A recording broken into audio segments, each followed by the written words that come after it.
कवना मुहे बाणे हो गौरा शिव जी के मंदिरवा। आरे शिव जी के मंदिरवा।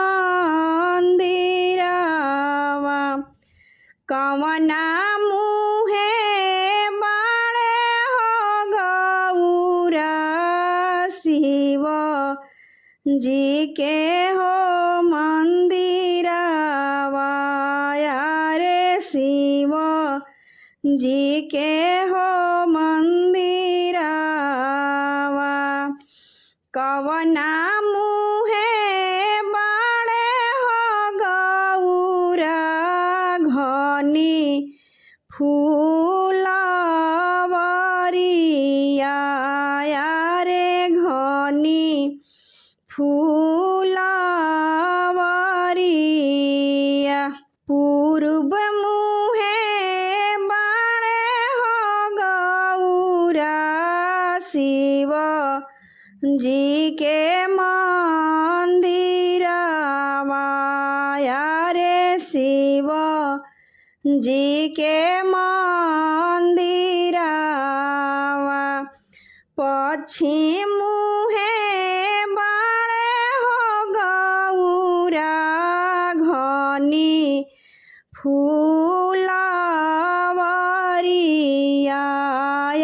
रे घनी फूलवरिया।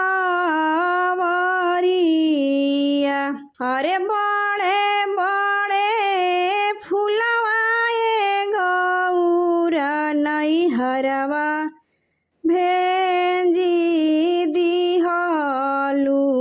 नैहरवा भेजी दिहलू।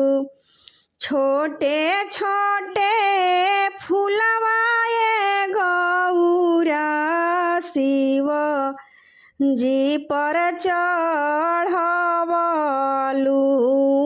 रे शिव जी पर चढ़वलू। रे भोला जी पर चढ़वलू। भोला भंगियाए गौरा ऋषि के हो परइले। रे ऋषि के हो परइले। एक कोसे गईली हो गौरा दूसर कोस हो गईली।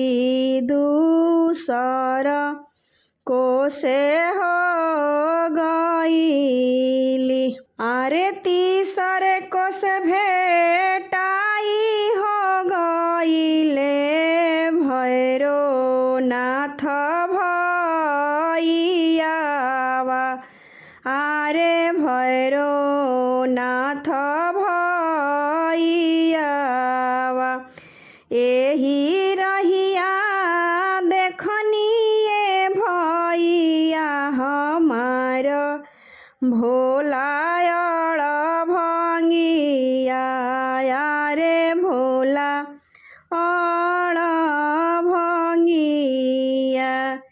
देखे के ता देखनिए गौरा मली नीके हो संगवा। रे मली नीके हो संगवा। ले ना ले हुए मालिन डाल भर हो सोनावा। आरे डाल भर हो सोनावा। छोड़ी ना दे हुए मालिन हमार भोला भंगिया। रे भोला भंगिया। अरे नाही हम छोड़बो ये गौरा तोहरो भोला अड़ भंगिया रे भोला अड़ भंगिया भोला अड़ भंगिया ये गौरा हमर जीवन के होया धरवा हमर जीवन के होया धरवा भोला अड़ भंगिया ये गौरा हमर जीवन के आधारवा हमर जीवन के होया धारा